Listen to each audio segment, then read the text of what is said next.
Halo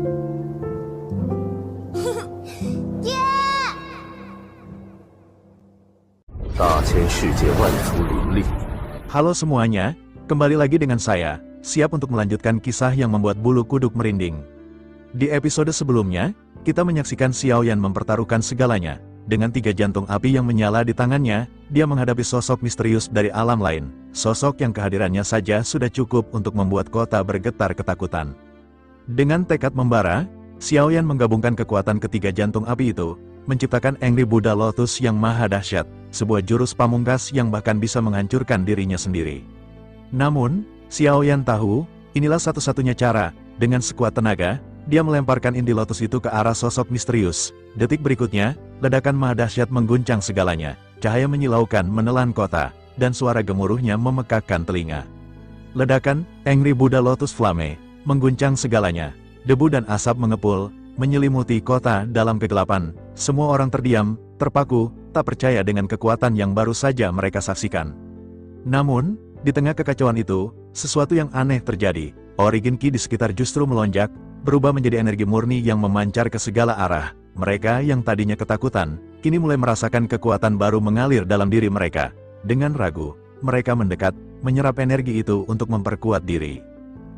Di antara mereka, kelompok Chang Sui berhasil selamat berkat perlindungan energi misterius yang tiba-tiba muncul. Mereka berdiri terpaku, memandang lautan api yang masih berkobar di kejauhan. Waktu terus berjalan, dan mereka tahu, tempat rahasia 10.000 iblis ini tidak akan selamanya terbuka. Namun, pikiran mereka tertuju pada satu nama, Xiaoyan. Mereka ingin mencari, memastikan keselamatannya, tapi lautan api itu terlalu berbahaya. Akhirnya, dengan berat hati, mereka memutuskan untuk menunggu sambil berlatih, berharap Xiaoyan akan muncul. Waktu berlalu dengan cepat, mereka menyerap Origin Ki, meningkatkan kekuatan, mempersiapkan diri untuk segala kemungkinan. Hingga akhirnya, mereka tersentak, 1 bulan tersisa. Tanpa jejak Xiaoyan, mereka mengertakkan gigi, dan dengan langkah berat, terpaksa meninggalkan tempat itu. Di luar makam rahasia 10.000 iblis, mereka bergegas keluar. Para pasukan aliansi Dosian yang sebelumnya berjaga di luar segera menoleh. Kekhawatiran mereka memuncak setelah merasakan benturan dahsyat dan tak ada kabar dari Yang Mulia Surga Keempat. Setelah menunggu lama, mereka menyadari tempat ini akan segera tertutup dan Yang Mulia Surga Keempat mungkin takkan kembali. Waktu berlalu tanpa terasa. Ratusan tahun telah berlalu sejak ledakan Angry Buddha Lotus Flame mengguncang tempat ini. Namun, ingatan tentang pertempuran dahsyat itu masih membekas di setiap hati. Tempat rahasia ini kini menjadi pusat perhatian. Ratusan ribu orang berdatangan, mencari kekuatan, mencari kedamaian, atau sekadar ingin menyaksikan sisa-sisa legenda. Namun, mata mereka semua tertuju ke satu arah, tempat di mana lautan api pernah berkobar. Lautan api itu telah lama menghilang, begitu pula bayangan hitam yang menjadi musuh Xiaoyan. Yang tersisa hanyalah jejak pertempuran yang akan dikenang selamanya, sebuah monumen. Namun, di pusat ledakan, sebuah keajaiban terjadi. Api-api kecil menari-nari, membentuk ratusan teratai api yang indah. Seperti yang pernah dikatakan api keabadian, Xiaoyan seharusnya tidak selamat. Namun, harapan masih ada. Dengan kekuatan api keabadian, tubuh fisik Xiaoyan akan kembali menyatu. Ia akan terlahir kembali, bangkit dari abu seperti burung phoenix. Kekuatannya akan meningkat pesat, asalkan kemauannya cukup kuat untuk bertahan. 3 jantung api masih setia di sana, menjaga teratai api, menunggu saat kebangkitan Xiaoyan. Akankah dia kembali? Akankah legenda itu hidup kembali? Semuanya tergantung pada kekuatan semangatnya. Jiwa Xiaoyan hancur berkeping-keping dalam ledakan itu. Kegelapan menyelimutinya, membungkam semua harapan. Namun, di kedalaman kehampaan, secercah kesadaran mulai bersemi. Rasa sakit yang tak tertahankan menyengat jiwanya, membangunkannya dari tidur panjang. Xiaoyan mendapati dirinya terlempar ke dunia ilusi yang aneh dan menakutkan. Kenangan tentang pertempuran terakhir membanjiri pikirannya. Apakah ini ujian? Gumamnya, ia menyadari, ilusi ini terasa begitu nyata, sebuah ujian berat yang harus ia lalui sebelum bisa bangkit dari nirwana. Tekanan dahsyat menghantamnya, mencoba menghancurkan semangatnya. Namun, dengan tekad membaja, Xiaoyan berhasil bertahan, selangkah demi selangkah. Namun, ujian belum berakhir. Musuh-musuh dari masa lalunya muncul, menghantui dan mengancam. Tanpa gentar, Xiaoyan menghadapi mereka satu persatu, mengalahkan mereka dengan kekuatan dan kebijaksanaan. Hingga akhirnya, ia berhadapan kembali dengan sosok bayangan hitam yang mengerikan. Pertarungan yang sama terulang, namun kali ini, Xiaoyan melihat sesuatu yang berbeda. Ia melihat benang-benang halus di belakang bayangan itu, seolah ia hanyalah boneka yang dikendalikan oleh kekuatan yang lebih besar. siapa yang mengendalikanmu? Gumamnya, merasakan hawa dingin merayapi tulang punggungnya. Mengabaikan perasaan itu, Xiaoyan fokus pada pertarungan. Ia menciptakan Angry Buddha Lotus Flame sekali lagi, dan melemparkannya dengan sekuat tenaga. Ledakan dahsyat terjadi, namun saat api mereda, bayangan hitam itu masih berdiri tegak, tanpa luka sedikitpun. Keraguan mulai menghantuinya. Dengan langkah ragu, Xiaoyan mendekati bayangan itu, menatap matanya yang kosong. Tiba-tiba, jiwanya tersedot ke dalam pusaran kegelapan. Ia melihat gambaran-gambaran aneh dan menakutkan, dunia bintang-bintang yang tak terhitung jumlahnya, planet-planet asing, alam-alam yang belum pernah ia lihat sebelumnya. Ia tahu, ini bukanlah dunia yang ia kenal. Pemandangan itu lenyap, digantikan oleh realitas yang lebih aneh dan menakutkan. Xiaoyan mendapati dirinya berada di sebuah istana megah, namun dingin dan sunyi. Di dalam istana, ia melihat sosok-sosok yang duduk membeku. Mata mereka tertutup rapat, mereka semua terhubung oleh benang-benang hitam yang menjijikan, seperti boneka yang dikendalikan oleh dalang yang tak terlihat. Tiba-tiba, matanya tertuju pada sebuah kristal besar. Di dalamnya, seorang pria terperangkap. Jantung Xiaoyan berdebar kencang saat melihat wajah pria itu. Pria itu menoleh, menatap langsung ke arah Xiaoyan. Tatapan mereka bertemu, dan rasa sakit yang menusuk-nusuk menghantam jiwa Xiaoyan. Pemandangan itu hancur berkeping-keping, dan Xiaoyan tersentak bangun. Ia terengah-engah, keringat dingin membasahi tubuhnya. Mimpi itu terasa begitu nyata, begitu mengganggu. Ia melihat sekeliling, dan menyadari dirinya masih berada di lautan api. Api keabadian melilit tubuhnya, memancarkan kehangatan dan kekuatan. Ia merasakan energi kehidupan mengalir ke dalam dirinya, membentuk kembali tubuh fisiknya yang hancur. Wajah pria di kristal itu terus menghantuinya. Mengapa wajah itu begitu mirip dengannya? Apa arti dari semua ini? Pertanyaan-pertanyaan itu berputar-putar di benaknya, menambah beban di pundaknya. Perlahan tapi pasti, tubuh Xiaoyan pulih sepenuhnya. Tulang-tulangnya menyatu kembali, otot-ototnya terisi, dan kulitnya kembali halus dan mulus. Ia terlahir kembali, lebih kuat dari sebelumnya. Saat ia membuka mata, dua cincin muncul di hadapannya. Tanpa ragu, ia mengenakannya, merasakan kekuatan yang familiar mengalir melalui nadinya. Kemudian, ia meraih jubah hitamnya, menutupi tubuhnya yang baru. Xiao Zhenghui dan Ding Yu muncul dari cincin penyimpanan. Wajah mereka dipenuhi kekhawatiran. "Apakah Anda baik-baik saja, Tuan?" tanya Xiao Zhenghui dengan cemas. Xiaoyan menghela napas panjang, mencoba menenangkan diri. "Berapa lama waktu berlalu?" tanyanya dengan suara serak. "Hampir 500 tahun, jawab Ding Yu, matanya menatap Xiaoyan dengan hati-hati. Xiaoyan tidak terkejut, seolah ia sudah menduga waktu akan melompat begitu jauh. Ia melihat sekeliling, dan matanya membelalak tak percaya. Sebuah kota megah berdiri di sekitarnya, dipenuhi ratusan ribu orang. Mereka semua menatapnya dengan kagum dan hormat. Namun, yang paling mengejutkan adalah patung raksasa dirinya yang berdiri kokoh di pusat kota. "Selama 500 tahun ini, Anda telah dipuja sebagai pahlawan," kata Bayan, suaranya penuh kebanggaan. Xiaoyan menoleh ke arah Bayan dan api keabadian, menatap mereka dengan tatapan menyelidik. "Apa yang terjadi?" tanyanya, berharap mendapatkan jawaban. Namun, Xiaoyan ragu untuk menceritakan pengalamannya di dunia ilusi. Ia merasa, beban yang ia pikul terlalu berat untuk dibagikan. Ia menduga, gambaran yang ia lihat adalah dunia di luar sana, dan bayangan hitam itu adalah utusan dari sana. "Apakah bayangan hitam itu sudah lenyap?" tanyanya, mencoba mengalihkan perhatian. Bayan dan api keabadian saling berpandangan, keraguan terpancar dari mata mereka. Xiaoyan mengernyitkan dahi, merasakan firasat buruk menghantuinya. "Mungkin bayangan hitam itu tidak ingin membunuhku sejak awal," gumamnya, menyuarakan ketakutan terbesarnya. "Jika bukan untuk membunuhku, lalu apa tujuan bayangan itu?" Xiaoyan bertanya-tanya, pikirannya dipenuhi teka-teki. Ia juga menduga, mungkin ada kekuatan lain yang bermain di balik layar. Saat Angry Buddha Lotus Flame meledak, ia merasakan kekuatan misterius yang melindunginya dan semua orang di sekitarnya. Kekuatan macam apa itu? Ia duduk bersila, mencoba menenangkan pikirannya. Namun, ia merasakan kekosongan yang menganga di dalam dirinya. Semua origin Ki telah lenyap, terkuras habis dalam pertempuran terakhir. "Aku harus segera menyerap energi," pikirnya. Ini adalah waktu terbaik untuk meningkatkan kekuatanku setelah terlahir kembali. Ia tahu, kekuatan 10 api iblis absolut telah membantunya mencapai level 2 bintang, tetapi fondasinya masih rapuh. "Aku harus meningkatkan kekuatan fisikku untuk menopang kekuatan ini," tekadnya. Matanya berkilat penuh semangat. Ia mulai menyerap origin Ki di sekitarnya. Tubuhnya berubah menjadi lubang hitam raksasa, menyedot energi dengan gila-gilaan. Dalam sekejap, lautan bintang di dalam dantiannya melonjak menjadi 400.000, lalu terus naik menjadi 500.000, membawanya ke tahap akhir dogat bintang 4. Kecepatannya sungguh luar biasa. Tiga jantung api hanya bisa menatap Xiao Yan dengan takjub, mereka belum pernah melihat kultivasi secepat ini. Tiba-tiba, mereka merasakan aura aneh yang menusuk, sebuah bayangan hitam berdiri di kejauhan, mengawasi Xiao Yan yang sedang berkultivasi, ketiganya segera bersiaga, siap melindungi Xiao Yan dengan nyawa mereka. Bayangan itu, yang pernah menghancurkan Xiao Yan, kini hanya berdiri diam, mengamati tanpa melakukan gerakan apapun. Mengapa? Kekuatan Xiao Yan terus meningkat pesat. Lautan bintang di dantiannya mencapai 750.000, membawanya ke puncak dogat bintang 4, ia hanya butuh 350.000 lagi untuk menembus dogat bintang 5, jumlah origin Qi yang sangat besar, tetapi untungnya, ia berada di tempat matinya Dewa Keabadian, tempat yang kaya akan energi. Saat Xiao Yan berkultivasi, ia juga menggunakan kekuatan spiritualnya, ia selalu waspada, mencoba merasakan kehadiran bayangan hitam itu, namun, ia tidak bisa merasakannya, sosoknya bagaikan ketiadaan, terpisah dari dunia ini.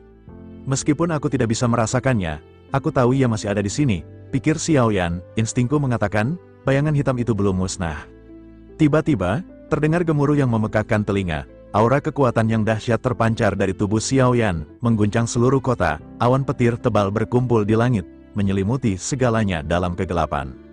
Kesengsaraan ilahi, bencana dogat bintang 5 telah tiba, awan petir di langit semakin menggila, siap menghancurkan segala sesuatu yang ada di bawahnya. Tiba-tiba, Xiao Yan terlempar ke dunia lain, dunia yang penuh dengan energi purba dan kekuatan tak terduga. Di hadapannya, berdiri sosok Jie, sosok tua yang sering muncul saat penerobosan. Jie menatap Xiao Yan dengan tatapan tajam, menyipitkan matanya.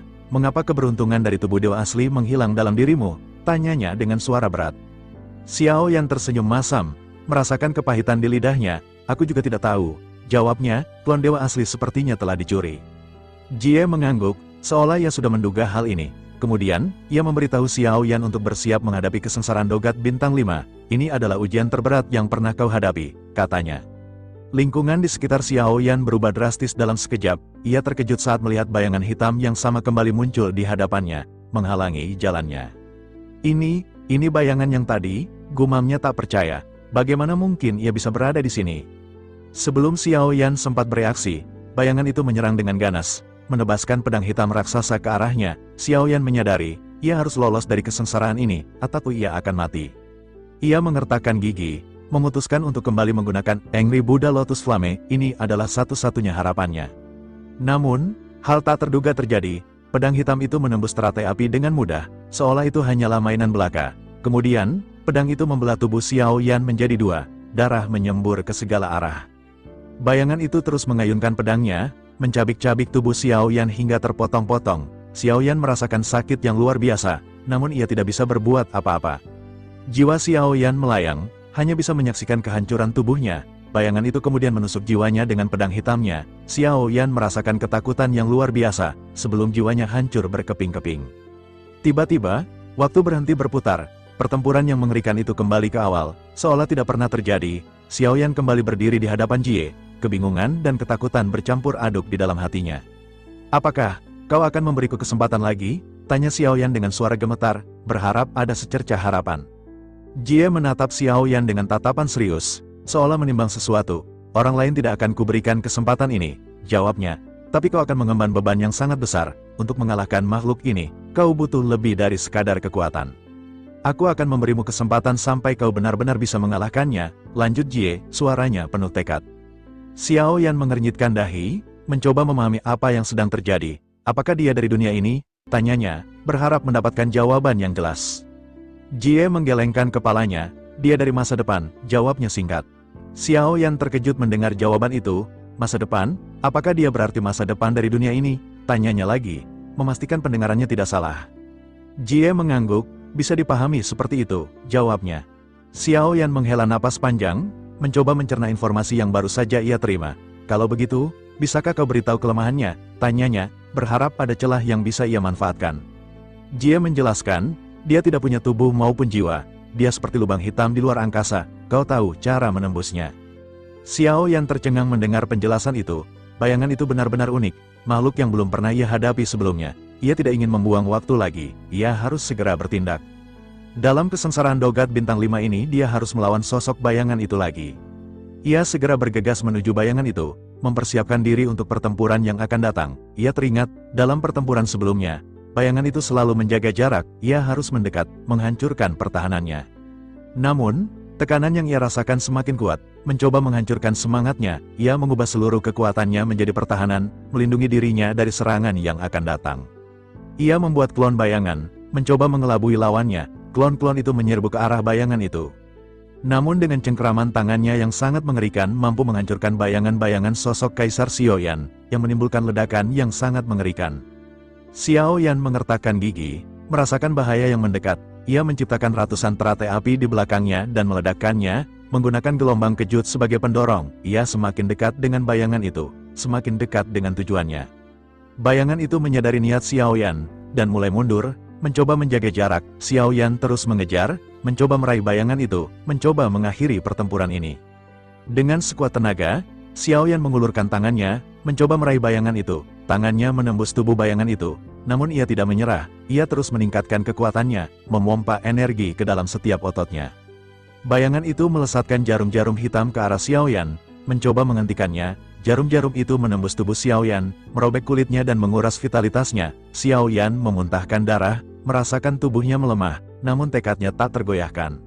Setelah berjuang keras, melewati rintangan demi rintangan, Xiaoyan akhirnya berhasil menembus tubuh bayangan itu, ia menghilang ke dalamnya, memasuki dunia yang gelap dan menakutkan.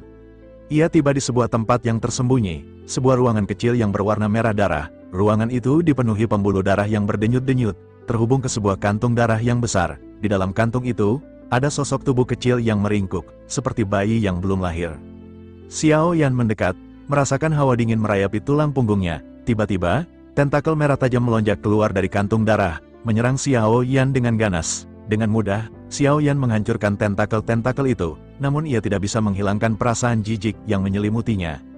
Ia kembali menatap kantung darah, mencoba memahami apa yang sedang ia lihat, dia pun melihat seutas benang spiritual yang berada di dalam kantung tersebut. Mungkinkah ini kendali dari dunia luar, gumamnya, menyuarakan ketakutan terbesarnya, mungkinkah dunia ini tidak bisa ditembus secara langsung, jadi mereka menyerang dengan cara ini, mengendalikan dari dalam. Ia mengangguk, menyadari dampak mengerikan jika bayangan-bayangan ini terus lahir, kekuatan bayangan yang baru saja ia hadapi begitu besar, dan ternyata ia masih dalam kandungan, jika dia lahir, kekuatannya akan lebih dahsyat lagi. Ia melihat sekeliling, merasakan origin ki yang sangat melimpah di dalam ruangan itu, pantas saja mereka menyerapnya untuk konsumsi. Pikirnya, jika ingin mencari yang lain, aku harus pergi ke tempat-tempat di mana para dewa abadi mati, tempat di mana energi terkumpul. Ia menghela napas, lalu melepaskan kekuatan spiritualnya ke kantung darah, mencoba mencari informasi, mencari jawaban atas pertanyaan-pertanyaan yang menghantuinya. Tiba-tiba, ledakan dahsyat terjadi, mengguncang seluruh ruangan. Semua yang ada di hadapannya lenyap dalam sekejap, dan ia kembali ke tempat semula, kembali ke dunia nyata. Bayangan hitam itu menghilang, seolah tidak pernah ada. Sosok Ji muncul di sampingnya, menatap Xiaoyan dengan tatapan penuh arti. "Sepertinya kau sudah menemukan jawabannya," kata Ji, suaranya tenang namun penuh makna. Xiaoyan terdiam, pikirannya masih dipenuhi gambaran mengerikan yang baru saja ia saksikan. "Mungkin saja," jawabnya, suaranya serak, "aku hanya khawatir, berapa banyak bayangan yang sudah ada di dunia ini, jika tidak dimusnahkan, ini akan menjadi masalah besar." Ji tersenyum tipis, seolah ia tahu apa yang sedang dipikirkan Xiaoyan. "Kau bisa melakukan semuanya sesuai kata hatimu," katanya, "jalanmu masih panjang, dan banyak rintangan yang harus kau hadapi." Xiaoyan menghela napas panjang, merasakan beban berat di pundaknya, kekuatan seseorang ada batasnya, gumamnya, orang-orang kuat yang mengincar dunia ini sudah dekat, tapi kekuatanku masih terlalu lemah, aku hanya berharap waktu masih berpihak padaku. Ji berkata, "Cobalah yang terbaik, tantangan sebenarnya baru akan datang." Ia mengangguk, lalu jiwanya menghilang, meninggalkan Xiaoyan sendirian. Xiaoyan membuka mata, kembali ke dunia nyata. Ia mendengar suara pertarungan di sekitarnya, 3 jantung api berjuang mati-matian untuk menahan bayangan hitam, namun mereka semakin terdesak. Xiaoyan menghela napas, merasakan amarah membara di dalam dirinya. "Sudah cukup," gumamnya, "aku tidak ingin membuang waktu lagi, aku harus mengakhiri semua ini sekarang juga." Ia menarik 3 jantung api ke dalam tubuhnya, menyatukan kekuatan mereka dengan kekuatannya sendiri. Cukup sekali kegagalan, pikirnya, saatnya menghancurkan bayangan yang membandel ini, sekali dan untuk selamanya. Ia sekarang tahu kelemahan bayangan itu, tahu bagaimana cara mengalahkannya, ia harus menembus tubuhnya, menghancurkan sumber kekuatannya, ia tidak bisa gagal, karena tidak ada kesempatan 3. Dengan tekad penuh, Xiaoyan melesat ke arah bayangan itu, bergerak secepat kilat. Ia meminta api iblis untuk mengintegrasikan kekuatannya, menyatukan semua energi yang ia miliki. Kekuatannya kini berada di tahap awal Dogat Bintang 5, lautan bintangnya mencapai 1,1 juta, dan dengan lautan bintang uniknya, totalnya 2,2 juta, kekuatan api iblis mengalir ke tubuhnya, meningkatkan kekuatannya hingga melonjak ke tahap awal Dogat Bintang 7. Lautan bintang di dalam tubuhnya mencapai 24 juta, ditambah kekuatan aslinya 2,2 juta, ia memiliki total 2,6 juta, ia merasa lebih percaya diri dari sebelumnya. Namun ia tetap waspada, tahu bahwa pertempuran ini belum berakhir. Bayangan hitam itu juga mungkin menyerap origin ki di sekitarnya, semakin memperkuat dirinya. Xiao Yan harus bertindak cepat, sebelum ia menjadi tak terkalahkan. Di luar, ratusan ribu orang memutuskan untuk mundur setelah merasakan aura mengerikan yang terpancar dari pusat pertempuran. Mereka tahu, ini bukan lagi pertarungan yang bisa mereka saksikan. Kelompok Chang Sui melihat Xiao Yan muncul di tengah lautan api. Kegembiraan memenuhi mata mereka, melihat sahabat mereka masih hidup dan sehat. Mereka takjub melihat lautan origin ki yang berkumpul di belakang Xiao Yan, merasakan kekuatan yang luar biasa. Mungkinkah kekuatannya di atas 20 juta? Gumam Chang Sui tak percaya. Apakah dia benar-benar mencapai Dogat Bintang 7? Di pusat pertempuran, Xiao Yan berhadapan langsung dengan bayangan itu. Matanya berkilat penuh tekad, ia tidak menghindar, tidak gentar, energi hitam menembus tubuhnya, merobek kulitnya dan menciptakan luka berdarah. Ia menggertakkan gigi, menahan sakit, dan terus maju. Bayangan itu, menyadari niat Xiao Yan, mencoba mundur, mencoba menjaga jarak, namun, Xiao Yan tidak memberinya kesempatan. Xiao Yan kembali menggunakan dorongan teratai api, melesat ke arah bayangan itu secepat kilat, namun, tetap sulit mendekat, seolah ada penghalang tak terlihat yang menghalanginya. Matanya menjadi gelap, putus asa mulai merayap di hatinya. Tiba-tiba, sebuah kekuatan misterius menyelimuti bayangan itu, membuatnya berhenti bergerak. Ini kekuatan terakhirku, aku harap kau bisa melakukannya. Sebuah suara berbisik di telinganya, suara yang lembut namun penuh harapan. Xiao Yan terkejut mendengar suara itu, namun ia tidak punya waktu untuk memikirkan sumbernya. Ia tahu, ini adalah satu-satunya kesempatan yang ia miliki, ia harus memanfaatkannya sebaik mungkin. Ia melesat ke arah bayangan itu, dan dalam sekejap, ia berada tepat di depannya. Bayangan itu merasakan ancaman yang mendekat, dan mengayunkan tangannya, mencoba menghentikan Xiao Yan. Namun Xiao Yan mengeluarkan kekuatan terkuatnya untuk berusaha masuk ke dalam tubuh sosok tersebut karena dia tahu kelemahannya berada di dalam. Akhirnya dengan kekuatan penuh dia pun berhasil masuk ke dalam sosok tubuh makhluk tersebut. Ia menghela napas lega, merasakan kelegaan yang luar biasa. Tidak lama setelah itu dia pun kembali melihat sosok bayi di dalam sebuah bola energi yang sebelumnya telah diperlihatkan dalam ilusi dalam kesengsaraan kaisar. Seketika, tentakel-tentakel merah kembali menyerangnya, mencoba menghentikannya. Ia dengan mudah menghancurkan tentakel-tentakel itu, tidak membiarkan mereka menghalanginya. Ia mendekati kantung darah, menatapnya dengan tatapan tajam. Dari mana asalmu? Tanyanya dengan suara mengancam. Mengapa kau menyerang dunia ini? Tak ada jawaban. Kantung darah itu tetap diam, seolah tidak mendengar pertanyaan Xiao Yan. Xiao Yan mengernyitkan dahi, merasakan amarah membara di dalam dirinya. Ia merasa, bayangan itu tidak berani menjawab, takut akan konsekuensi yang akan ia terima.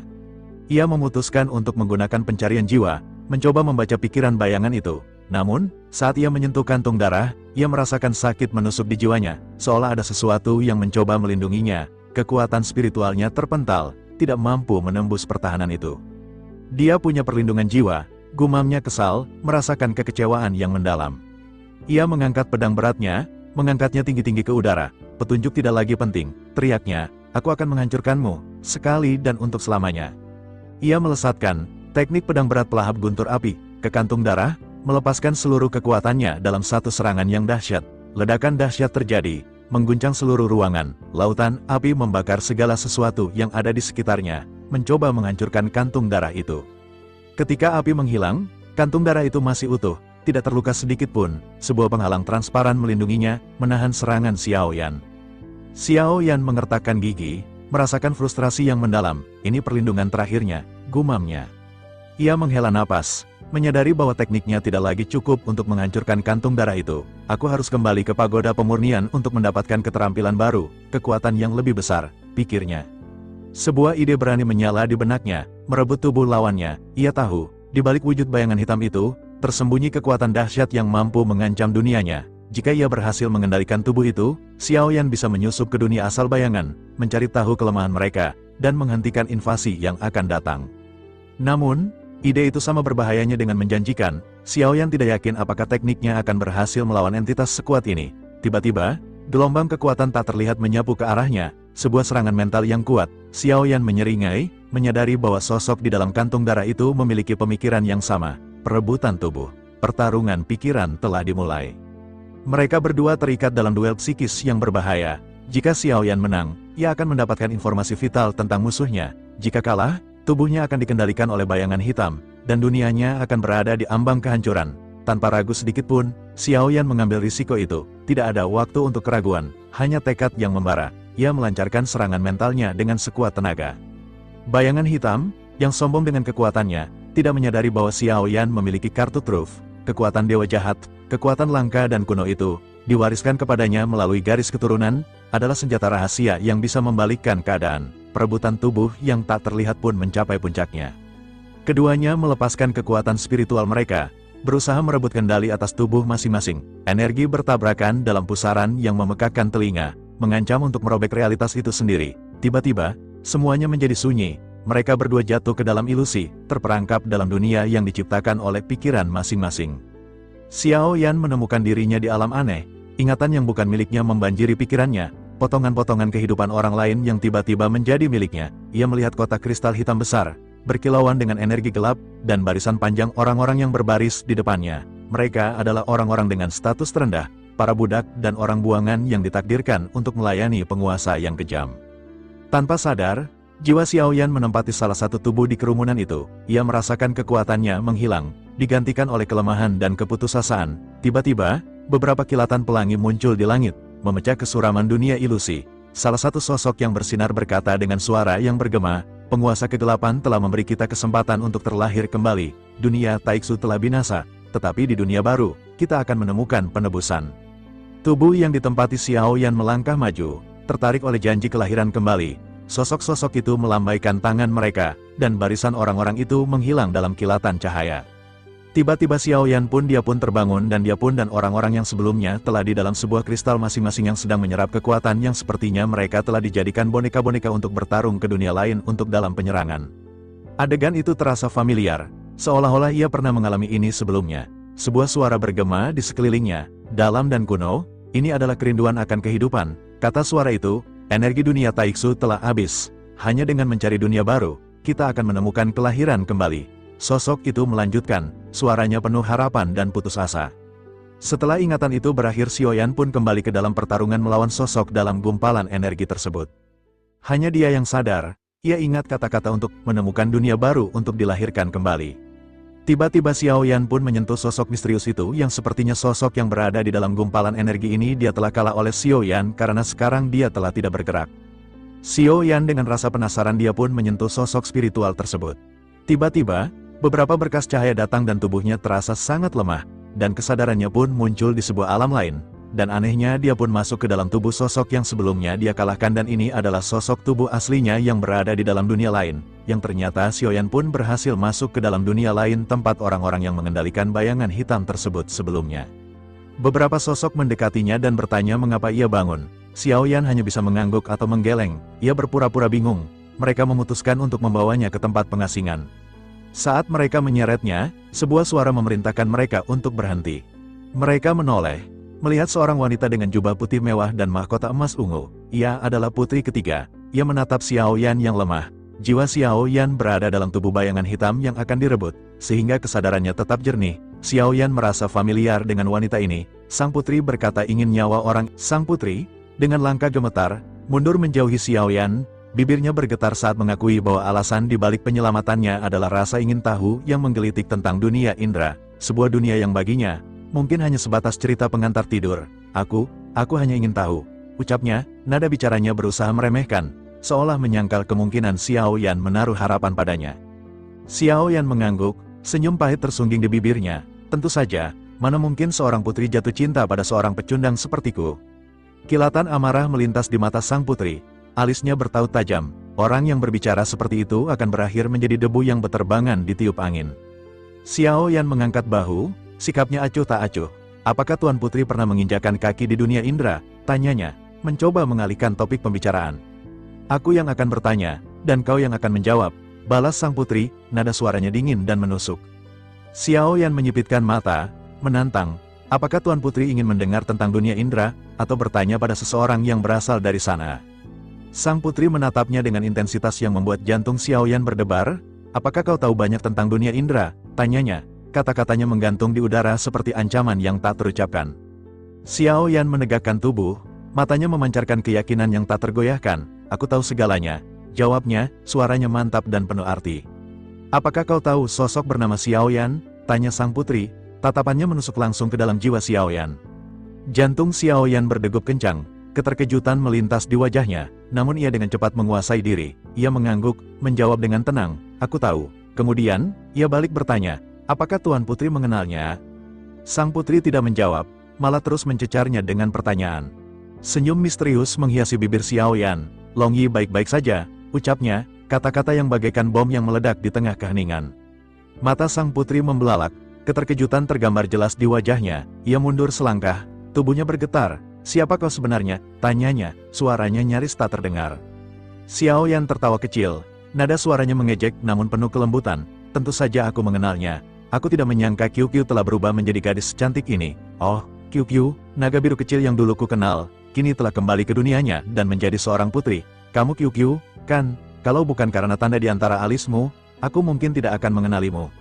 Sang putri, yang ternyata adalah QQ, terhuyung mundur, wajahnya pucat pasi. Xiao Yan menyadari bahwa identitas QQ jauh lebih kompleks dari yang ia bayangkan. Ia berasal dari dunia lain, dunia Taiksu, dan memiliki status yang luar biasa. Bagaimana kau bisa tahu? Tanya QQ, suaranya bergetar. Xiao Yan tidak menjawab, namun ia tahu bahwa mereka kini berada di pihak yang berlawanan, terikat oleh takdir yang tragis. QQ menunduk, bahunya merosot. Sepertinya Tuan Muda Xiao Yan sudah tahu, ucapnya, suaranya lirih dan penuh penyesalan. Xiao Yan menghela napas. Matanya menatap QQ dengan kesedihan yang mendalam. Sepertinya kau sudah siap untuk menyerang dunia indera, ujarnya, kata-kata yang membenarkan ketakutan terbesarnya.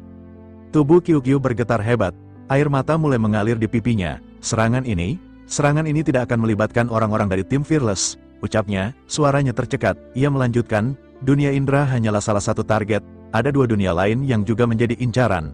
Namun, dunia indera adalah yang terpenting. Xiao Yan menyadari bahwa kata-kata ini bisa dianggap sebagai pengkhianatan, sebuah pemberontakan terhadap dunianya sendiri. QQ terdiam, air matanya terus mengalir tanpa henti. Aku hanya memiliki kenangan indah tentang dunia indera, bisiknya, suaranya penuh kesedihan.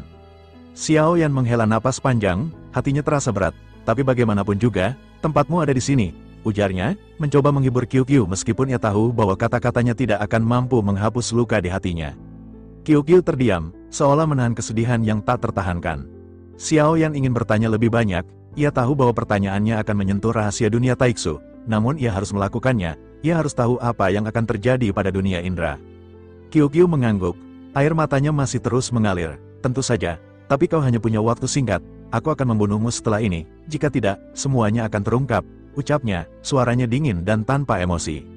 Xiao Yan mengangguk, memahami situasi yang rumit ini. Ia juga memikirkan keselamatan QQ, bagaimana ia bisa melindunginya dari konsekuensi tindakannya. Berapa banyak waktu yang dimiliki dunia indera? Tanyanya, suaranya mendesak.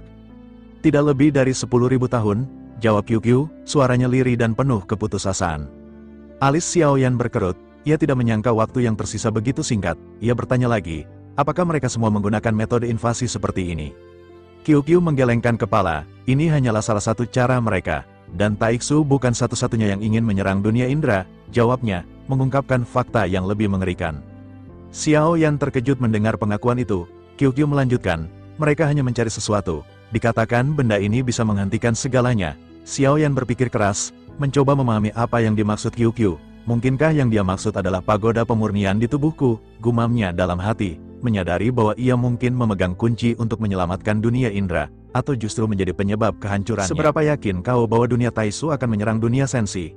QQ segera menjawab, sekitar 99%. Xiao Yan mengerutkan kening dan bertanya lagi, apakah dunia Taiksu itu sangat kuat? QQ menjawab bahwa itu bukan masalahnya, ini hanya karena sumber daya mereka terintegrasi sepenuhnya. Hal itu membuat yang kuat menjadi sangat kuat, sementara yang lemah semakin lemah. Ketika orang-orang kuat di dunia Taiksu memiliki kekuatan absolut, mereka akan dapat dengan mudah melakukan invasi. Mendengar itu, Xiao Yan mengangguk mengerti. Ia menyadari bahwa orang-orang kuat di dunianya saat ini sangat langka. Gugurnya yang mulia dan dewa jahat hampir membuat dunianya menghadapi ancaman besar. Meskipun demikian, Xiao Yan yakin dunianya pasti telah membuat rencana, hanya saja ia masih belum mengetahuinya. Mungkin Ratu Kuil kuno juga tahu beberapa hal, dan mungkin ia sudah melakukan persiapan yang tidak Xiao Yan ketahui. Xiao Yan kembali menekan perasaannya dan bertanya, apakah kehancuran dunianya tak bisa dihindari? Qiu Qiu merenung sejenak, lalu mengangguk. Ia tidak menyembunyikan apapun dari Xiao Yan. Qiu Qiu berkata bahwa ia akan menemui Tuan Muda Xiao Yan selama invasi. Qiu Qiu akan melakukan apapun yang diperlukan oleh Tuan Muda Xiao Yan, beserta konsekuensinya. Selain itu, sebaiknya mereka mencari kesempatan dan tempat agar tim Fearless bisa bertahan hidup. Xiao Yan terdiam mendengar perkataan Qiu Qiu. Tiba-tiba, Qiu Qiu mengangkat kepalanya dan melihat ke arah pintu. Xiao Yan segera mengerti bahwa ia tak punya waktu lagi. Qiu Qiu mengangkat telapak tangannya dan berkata, Tuan Muda Xiao Yan, ingatlah untuk meminta Long Yi menungguku. Xiao Yan mengangguk. Bersamaan dengan itu, kekuatan yang sangat kuat meluap dari telapak tangan Qiu Qiu. Tubuh fisik Xiao Yan ditepuk oleh Qiu Qiu hingga benar-benar mati. Pintu tiba-tiba terbuka dan beberapa sosok bergegas menghampiri Qiu Qiu. Mereka memancarkan kekuatan yang mengancam saat menatap Qiu Qiu. Salah satu dari mereka berkata, Tuan Putri ketiga harus tahu, tubuh orang ini telah diambil alih. Qiu Qiu menjawab dengan tenang dan acuh tak acuh. Aku sudah mengeksekusinya. Sosok itu sedikit mengerutkan kening dan bertanya, apa yang bisa kau dapatkan dari mulut orang ini? Seketika, tatapan Qiu Qiu berubah dingin. Tidak ada apapun yang kudapatkan, sebaiknya kalian segera pergi, karena tidak ada lagi yang bisa kusampaikan. Kalian juga bisa membawa mayat orang ini untuk diselidiki lebih lanjut. Mereka hanya bisa mengangguk, lalu membawa mayat dari tubuh yang baru saja ditepuk oleh Qiu Qiu. Setelah mereka pergi, Qiu Qiu hanya termenung, mengenang Long Yi. Di sisi lain, jiwa Xiao Yan segera kembali ke tubuh aslinya. Meskipun upaya merebut tubuh itu tidak berhasil sepenuhnya, dan ia tidak bisa menangkap klon, Xiao Yan telah mendapatkan informasi yang sangat ia inginkan. Setidaknya, ia tahu apa yang mereka hadapi. Yang terpenting, hal ini memberinya waktu untuk memahami bahwa dalam 10.000 tahun, dunia Sensi akan jatuh dalam perang besar. Jika mereka kalah, semua makhluk di dunia ini akan hancur dan sumber dari dunia ini akan diambil. Xiao Yan bertekad untuk tidak membiarkan hal ini terjadi. Ia harus menemukan cara untuk meningkatkan kekuatannya agar bisa menghadapi sosok-sosok ini. Xiao Yan menstabilkan pemikirannya, ia masih duduk bersila, tetapi tidak ada origin Qi yang datang dari sekitarnya. Hanya ada api yang sangat kuat di tubuhnya yang tampak menyebar tak terkendali. Hal ini menyebabkan orang-orang di sekitar Xiao Yan panik dan mundur. Tidak sulit bagi Xiao Yan untuk mengembangkan seni roh pagoda pemurnian, dan ini hanya membutuhkan waktu. Xiao Yan menghabiskan waktu hampir beberapa bulan, dan 3 jantung api kini telah saling menyeimbangkan. Evolusi seni roh pagoda pemurnian akhirnya selesai dan telah meningkat. Xiao Yan merasa sangat senang karena evolusi ini telah mencapai tingkat yang belum pernah ia capai, tingkat penciptaan. Dengan peningkatan ini, teknik bertarung yang dimilikinya sepertinya akan segera meningkat. Namun, Xiao Yan masih harus mencari teknik yang lebih murni untuk menopang kekuatannya. Oleh karena itu, ia memutuskan untuk segera memasuki pagoda pemurnian. Jiwa Xiao Yan segera menembus ke dalam pagoda untuk mencari keterampilan bertarung. Ia tiba di lantai ketiga dan mencari keterampilan bertarung yang tepat, tanpa basa-basi. Pun menemukan salah satu teknik gulungan, tidak lain itu adalah 7 teknik tinju dewa penghancur. Xiao Yan akhirnya memutuskan berniat untuk berlatih di lantai 10 pagoda, namun tidak lama setelah itu Zhan Lao muncul. Ia ingin tahu apakah ia bisa masuk ke lantai 10 dari menara. Ketika Xiao Yan bertanya, Zhan Lao perlahan muncul di sampingnya. Zhan Lao segera berkata, dengan kekuatanmu saat ini, hal itu agak sulit, tapi, kau bisa mencobanya. Aku harus mengingatkanmu, setelah ke level 10, kau akhirnya akan benar-benar menyentuh rahasia dari pagoda pemurnian. Mendengar hal ini, mata Xiao Yan sedikit membeku. Ia melihat jalan menuju ke lantai 10. Xiao Yan mengangguk berat dan segera pergi ke lantai 10 menara. Sosok Xiao Yan telah memasuki lantai 10 menara. Terdapat sebuah kolam air yang jernih, dan di atasnya tergantung sebuah pohon raksasa. Pohon ini memancarkan cahaya bintang yang tak terhitung jumlahnya. Melihat hal ini, Xiao Yan memutuskan untuk sedikit maju. Zhan Lao juga perlahan muncul, seolah situasi ini masih membutuhkan penjelasannya. Zhan Lao berkata perlahan, ini adalah pohon dunia. Mendengar hal ini, Xiao Yan sedikit tercengang. Ia teringat sesuatu. Ia mengingat apa yang sebelumnya ia lihat ketika ia meninggalkan tempat hukuman para dewa. Pada saat itu, ia melihat sebuah pohon yang terasa sangat besar, yang persis sama dengan pohon di hadapannya. Xiao Yan tanpa sadar menggumamkan kata, pohon dunia, di tengah keterkejutannya. Zhan Lao mengangguk dan berkata, kau bisa pergi ke dunia lain melalui pohon dunia. Xiao Yan kembali terkejut, ia bertanya, mungkinkah itu berarti aku bisa pergi keluar dunia Sensi melalui pohon ini? Zhan Lao mengangguk dan berkata, memang benar. Namun, sejauh ini kau hanya bisa melakukan perjalanan menuju ke dunia yang tanpa pemilik. Untuk dunia lain, kau harus memiliki segel dari dunia yang akan kau tuju. Jika tidak, kau akan langsung terhapus selama proses perjalanan. Mendengar hal tersebut, Xiao Yan memastikan, mungkinkah dunia tanpa pemilik ini adalah dunia tanpa tuan atau penguasa? Zhan Lao mengangguk.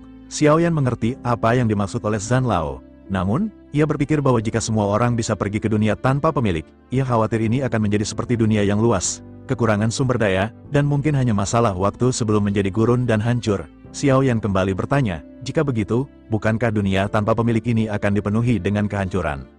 Menanggapi hal tersebut, Zhan Lao berkata, aku tidak tahu mengenai dunia ini. Tapi, satu hal yang pasti, dunia tanpa pemilik ini tidak seperti dunia yang rusak. Sebaliknya, kehidupan dan sumber energi yang dimilikinya seringkali di luar imajinasi. Selain itu, kunci untuk menjadi yang mulia juga sepertinya berada di tahap ini. Dengan kamu bisa menuju dunia lain, tentu kamu bisa meningkatkan kekuatan dan menyerap energi dari dunia tersebut tanpa penghuni. Tentu saja mungkin energi di sana masih berlimpah. Yang mulia pada saat itu telah mengunjungi beberapa dunia tanpa pemilik sebelumnya, dan tentu saja, ia mendapatkan manfaat dari dunia-dunia tersebut. Mendengar hal tersebut, Xiao Yan merenung, munculnya pohon dunia ini telah memberinya arah baru. Ia dapat berlatih di dunia yang tidak memiliki tuan dan merebut sumber daya dari sana. Ia akan bisa menggunakan energi ini untuk memperjuangkan dunianya sendiri. Dia tahu dia harus terus lebih kuat karena sebentar lagi pertempuran antara alam semesta akan segera terjadi tentu. Mungkin dulu dunianya memiliki yang mulia dan juga dewa jahat yang mampu menantang dunia lain, namun sekarang dia tidak tahu apakah ada orang kuat selain yang mulia atau dewa jahat. Tentu saja satu hal satunya harapan dia harus menjadi lebih kuat untuk menantang dunia tersebut.